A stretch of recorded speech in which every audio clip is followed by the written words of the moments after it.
was some pretty horrific footage you just witnessed there. Unfortunately,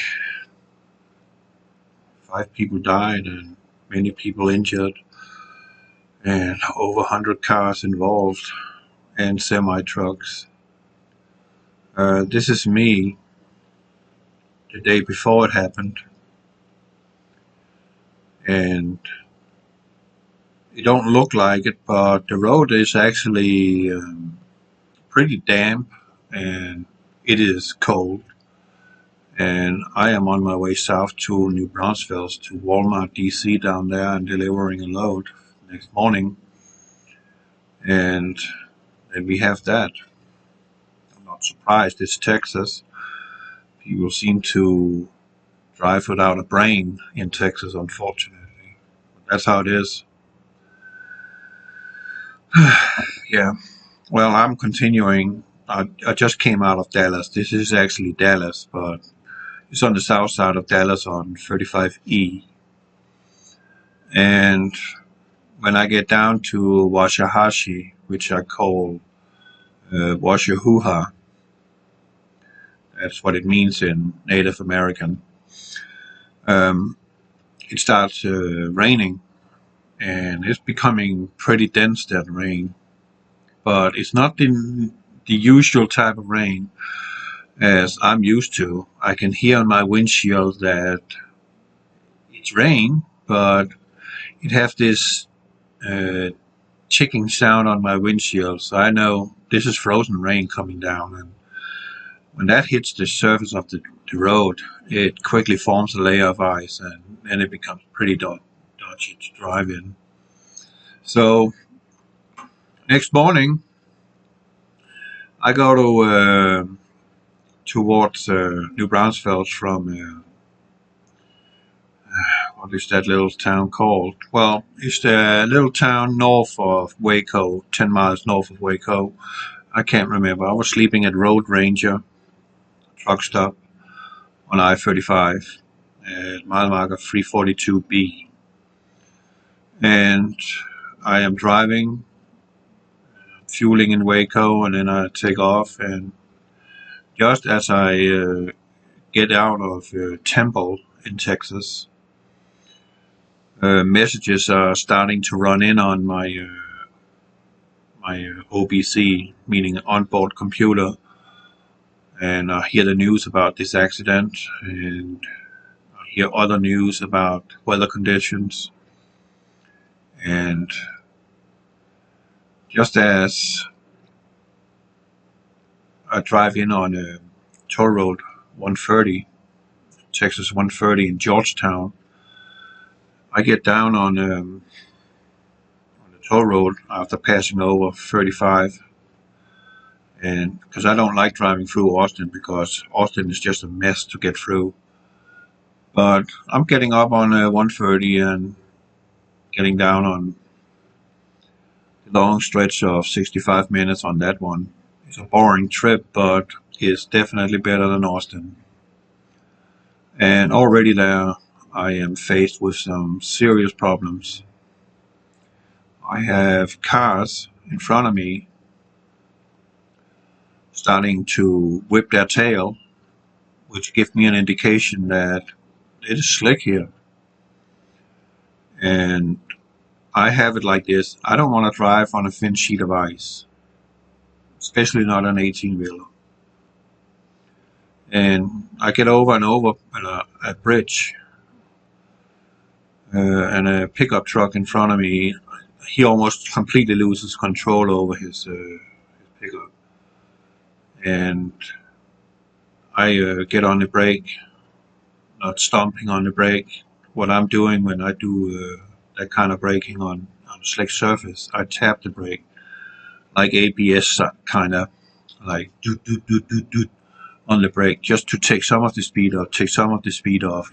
Because if I step on the brake and hold it, my wheels will lock. Even though I have got ABS system on my truck and my trailer, I am still going to put myself in a position where I have a pivot point, meaning my fifth wheel. Sorry if I'm a little incoherent.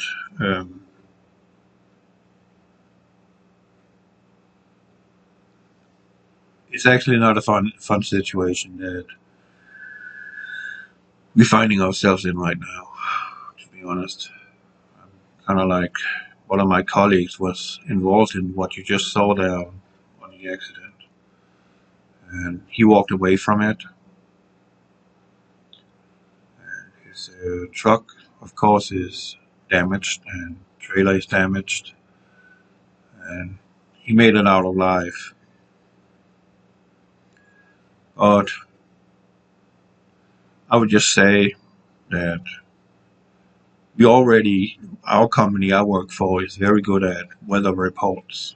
If there is anything, and they also rely on what we are relaying back to them, so they can send out a complete fleet message so everybody is getting the information, because we do have 200 trucks running in all kinds of directions. And I'm not alone in the world there, so if there's something very important for me to report, I pull over in a safe area and then I send a message that this is something I need to be aware of. Because I don't want any of my colleagues getting in a situation that is dubious and could end in something tragic. So I get down there on the 130, and this car is sliding in front of me, and I mean, whew, wow. And then I take a closer assessment on the surface, and the beginning of the toll road when you go south on 130 is concrete, and it's grooved along the stretch you're driving, not across, but along the stretch you drive. And then I take a closer look at the surface, and it looks like glass. There I already know I'm not supposed to be here. This is not a good idea. And then I come over to another bridge over the road where a construction water truck has smashed into the bridge barrier and completely destroyed it. And his truck is completely destroyed, and I roll super slow past them, and thankfully a quarter mile up my exit is there, so I do a 180 turning around and get back to 35, because I can only imagine driving 65 miles on a road I can already see look like glass. That is not a good situation to be in, especially not driving a semi-truck. Because not only can I slide off the road, but I can take someone with me. And I know for a fact that even it doesn't matter what kind of weather it is in Texas, people are driving to speed limit and people are tailgating each other. And it's just what they do, and I don't understand it, but that's just what they do. It's completely ridiculous. But that's just how it is. So I return to 35 and go south again, and well, I have to go through Austin. And I think I got to Round Rock, and then it just started raining like freaking cats and dogs. And I mean raining. Not icy rain, but it freaking came down. And then I later learned that 35 was shut down in Temple, where I just came from, at the bridges, because they were completely iced over, and they had ice removal crew out there now to get the road open again. And already in that situation, and people should just go home, stay home, bring some hot chocolate, don't go anywhere. Well, I'm driving 20 miles an hour towards Austin and pissing everybody off.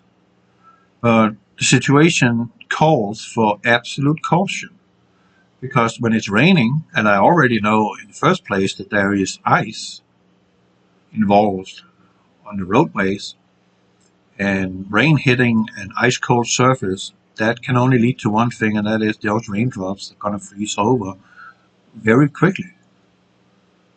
I mean, 30 seconds, 1 minute, then there will be solid ice. So I'm just taking it nice and easy, finally getting through Austin, still raining, not so much. Getting down to Kyle, and the rain completely subsides. Good, right? Okay, I deliver my load. I know I have to go back to Austin because I need to catch US 183 West or North. I have to go to Brownwood at Kohler, picking up some sinks for bathrooms, restrooms. So I'm heading out there, and I'm getting up on 183, and everything is fine. It's just raining, and I finally get off the toll road and get out on the rural areas, and this is what I'm facing. Already there, I'm beginning to say, oh man, what the hell am I doing here? This is not a good situation. So my speed is 15 miles an hour. Nice and easy. Just, give it a little throttle, little roll, give it a little throttle, little roll. Stay off the brake. Stay off the brake. Let it roll and slow down, and then give it a little throttle, and then slow down, and then, so you keep moving, but you're not accelerating that much and that powerful. And, okay, this is bad. Okay. Then it got much worse. Even worse. This is Lampasas in Texas. And we got 2 inches of ice. This is not snow. This is ice. And this is where I'm completely losing, my ability to think about anything except staying alive. This is not a good situation. If you look at it, you can see the surface that I'm driving on is compressed ice. There's no asphalt. It's ice. And I'm going with that, with an empty trailer. This is really bad. Super bad. But I finally get out of Lampasas. You can still see on the road is ice. Right at first glance, this is fine, right? It's just a wet road. No, it's freaking ice. And still ice. And then I finally get into Brown County. And I guess Brown County has been blessed by God. Not a shred of evidence that a winter storm has passed through. Not one puddle of water. Nothing. Bone dry. The only thing that looks like winter is the trees because they got frost on the branches, as you see here. The road is bone dry.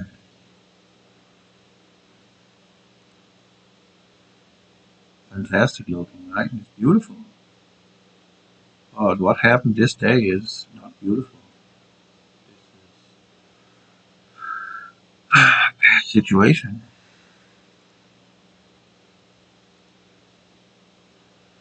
Yeah, that is winter wonderland in Texas.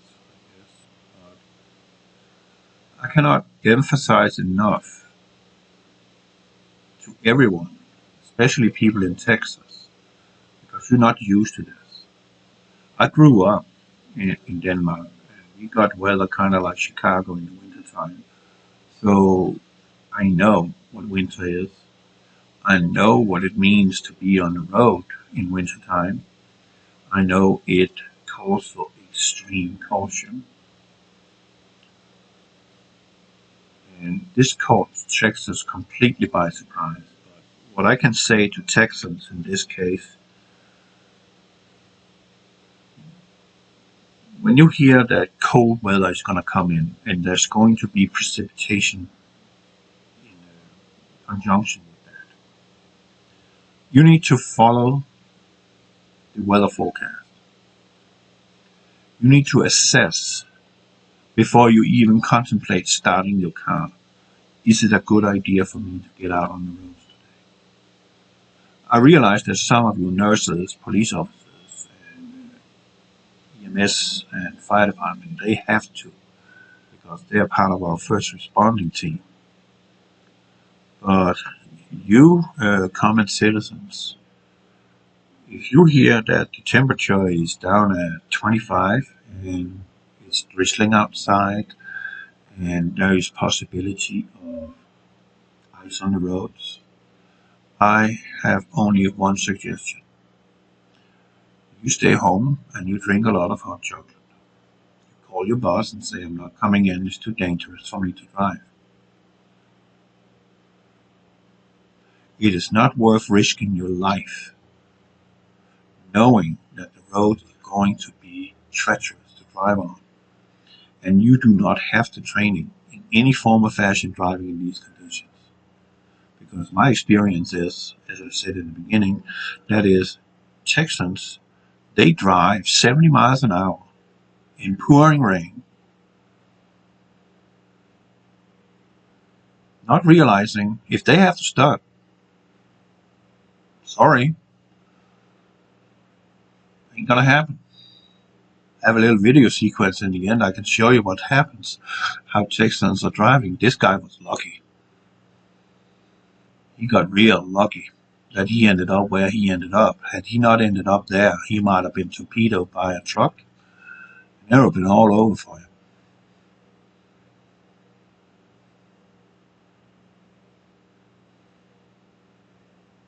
So I cannot emphasize enough. When it's raining, you slow down. You don't tailgate anybody. Check this. You don't sit there and pace traffic. You just want to get ahead because you're busy. That is just not how it works. It don't work like that. If you stay in your lane, going at a moderate speed, and everybody stays in their lane and go at moderate speed, not getting too close to each other, I can assure you, you will get to work much faster than you experience every single day at your commute. Because you're weaving in and out of traffic, you're following too close, you have to get on the brake all the time. And all that is sending a chain reaction behind you. Dropping traffic, dropping traffic, dropping traffic all the time. And you're all pretty much doing it. And then there's these bozos that sit out in the middle on I-20, a 4-lane highway around Dallas, going 50 miles an hour in a 70 zone. What are you doing out there? Are you out of your flipping mind? You get over in right lane and you stay there. If you're not interested in going 70 miles an hour, you have no business in second left lane. Period. And this is unfortunately my conclusion is most Americans have no concept of what it means to drive a vehicle. They do not have the basic skills. They do not have the basic instructions in what to do and not to do. Why? Because when you're 16 years old, your mom and pops can take you out and train you driving their car so you can get yourself a permit before you get your final driver's license when you're 18. All you're learning there is their bad habits. You don't get the real proper instructions and training, hands-on job by a driving instructor.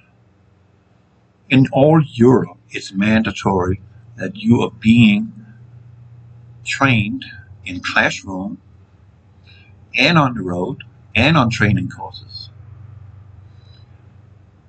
All of it. And I can assure you, you will not be put to your written test and your drive test until the instructor in the vehicle, which is a police officer, is satisfied with what you're doing behind the wheel. So as long as you're a ding-dong out there, you're going to have to pay money to this instructor for having driving lessons. And that can become pretty expensive. because it is expensive to take a driver's license where I come from. Pretty freaking expensive. Let's say you're 20 years old, you want to take a driver's license. You have to have at least 20 hours in a classroom and 20 hours on the road, 20 hours on a training course. That is some extensive training, but it's required. Why? Because it takes a lot of responsibility to be behind the wheel in a box of steel that can go over 100 miles an hour. Do you realize how much havoc you can cause by not having the slightest idea of what you're doing? You just think going fast down the road is so cool. What if you can't freaking operate the vehicle in the right fashion? You're going to crash, and you might kill someone in the process, and you survive, and you have to live with yourself after that. So I don't understand this principle. Yeah, I have a fast car myself. I have a Crown Vic, an old Fort Worth police officer car. And, I mean, she's not super fast in that manner, but she can haul some ass if I need to. If I need to make a split decision in something, because I don't hesitate. But if I commence a maneuver, I execute. Because if you hesitate, and you already kind of pre-positioned you to do it, that's where it goes wrong. You either do it or you don't. Are you in doubt? Don't. Can I do it? Don't even think about it. Wait till you can. That's serious. Because it can go wrong so fast. So fast. Just with 65 miles an hour, you're moving 88 feet per second. That kind of gives you an idea how fast you're moving, isn't it? Yeah. So,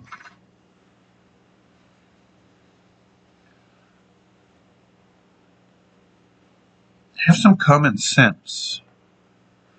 If the weather conditions are freezing cold and it's sleet or it's rainy, icy rain, stay home. Don't get yourself in a situation where you might crash yourself. Or worse, you're ending up like these people you just witnessed here. Because when you first are stuck in a pileup, you can bet on there's more coming from behind, not aware what's going on in front of them. And what I just witnessed here, this is a major shout out to truck drivers. Are you out of your flipping mind? You know perfectly well the temperature is below freezing. You know perfectly well the roads are damp, possibly icy. What the F are you doing 65 in conditions like that, FedEx? Are you absolutely insane? Unfortunately, I don't even think he made it. I think he died. And the other one coming behind in the reefer, a little later, he totally got crushed. And so did the flatbed in the last sequence of the video. You would hear the impact. That was complete destruction. So I don't understand why a professional driver can even contemplate getting up to at least 65 miles an hour or 60 miles an hour, maybe 70 miles an hour. I know FedEx can go around 70 miles an hour. They're governed to go that speed. They can't go any faster. I'm going to 65. UPS can go 70. Some Swift trucks can go 70. Most of them not. Snyder stays on 62, except their elite drivers, they can go 70. So, that's pretty much what I can say about that. And this is today on my way back from Louisiana. And as you can see on the road, they've been out there doing the best they can possibly do to meet that storm that is coming in tonight. It will last for a couple of days. This is a serious amount of brine they put on here, taking no chances. But even though you see this on the road, that does not ensure that the road cannot ice over in areas, especially overpasses and bridges. So even though you see that and you know bad weather is coming, slow down. And if it calls for you to go 10 miles an hour with your emergency flashers on to maintain control over your vehicle, do that. Okay? It's your responsibility. Don't rely on other people doing what is best, but do what you think is best. You see, it all looks fine and pretty, right? That's today, coming into Fort Worth, passing the area where the crash happened. The express lane was closed down, so I had to take the normal path. And it's not only a couple of minutes after I passed it, I realized that, oh yeah, I know why. They're still not done cleaning up. And this pretty much put it in perspective what happened. Just north of Fort Worth, in the express lane. An express lane where it is 100% impossible for you to escape because they got concrete barriers between the normal travel lanes and the express lanes. So if something goes wrong, you stuck with it. There is nothing you can do. You can't get out of it.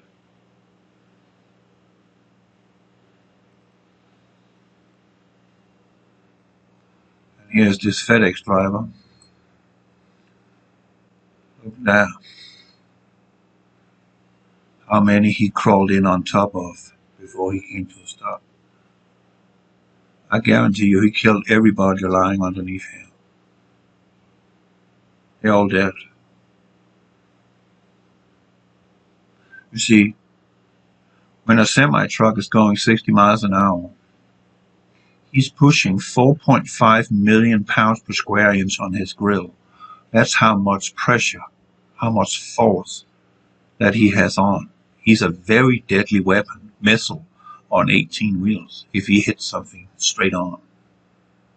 The destruction is absolute. Absolute. And then I can say to some drivers out there, what is wrong with you, even on a normal day, not conditions like this? Why the hell are you intimidating a semi-truck? You have some kind of death wish? Because I experience it every single day, people trying to challenge me. There is only one winner. That's me. You get in my path because you're dumb, you might die. I will not have a scratch. But I have to live with looking at your dead, bloody body underneath my trailer. Don't even go there. I don't care how mad you are at us. Don't intimidate us. Don't challenge us. You cannot win. Never. You the one die. I might have a few bruises. That's it. I'm very protected in my cab. You not in that little tiny car. As you can see here, the damage is absolute.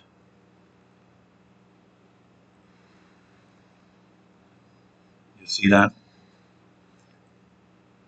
This is insane. He had so much force on that he took this trailer and tipped it over.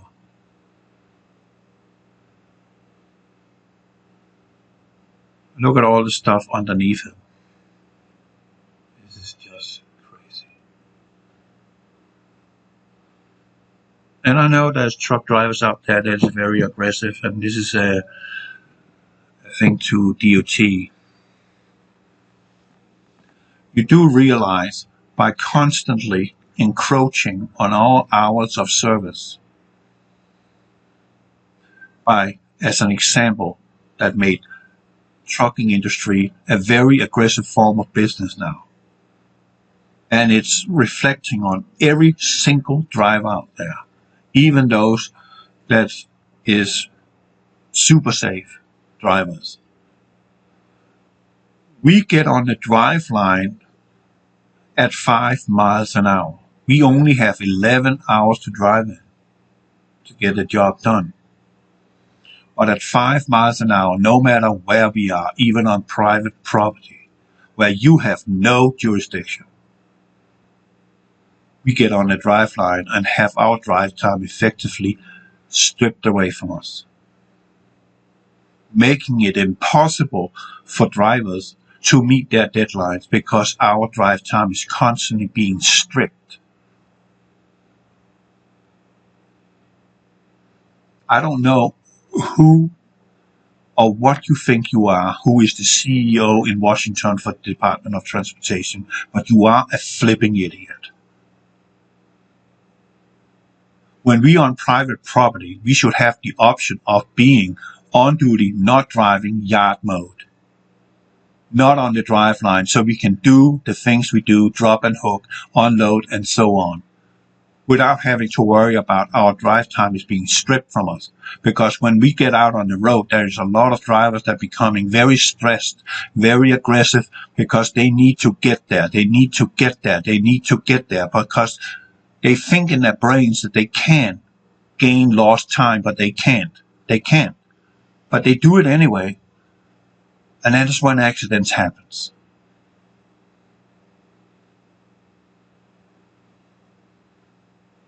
Because drivers become aggressive. It leading to a 30% increase in semi-truck involved accidents, many of them fatal.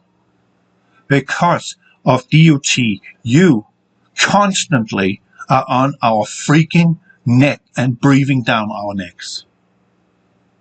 Cut us some slack for crying out loud. We make sure that you get your bloody donuts and your coffee and your toilet paper.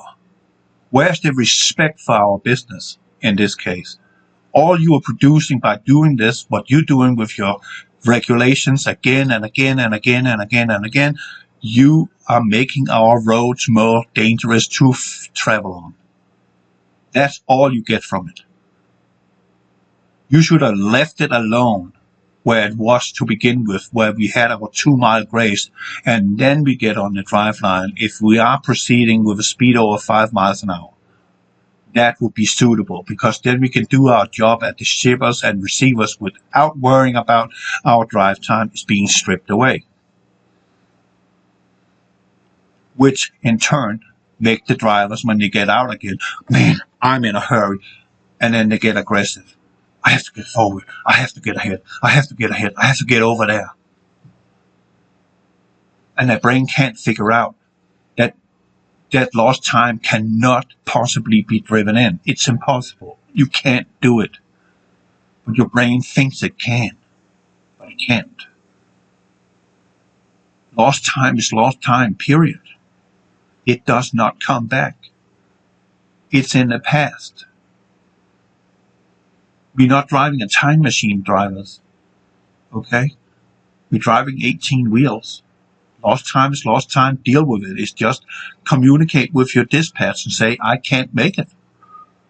So they can contact the customer. So you don't get service failure and make yourself look bad and the company look bad. That's the best option you have. Don't go out there and drive like a freaking idiot. Come on. You should know better. Look at that carnage you can make because you're in a hurry. It's absurd. Absolutely absurd. I seriously don't want to talk about this anymore. I'm still gonna. Oh man. Man, this is not good. I'm so saddened by this. And I expect to be informed on TV that more bad stuff has happened because we are having a serious bad storm coming deep into Texas, which they're not used to. And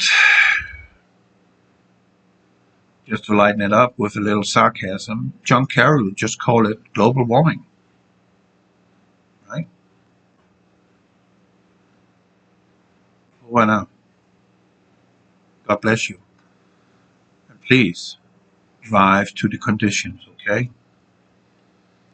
And if you have the feeling that it's not safe, call your boss and say, I stay home. The roads are too dangerous for me to drive on. It's not worth risking your life for that. No job is worth risking your life for. You won't get it back. Over and out.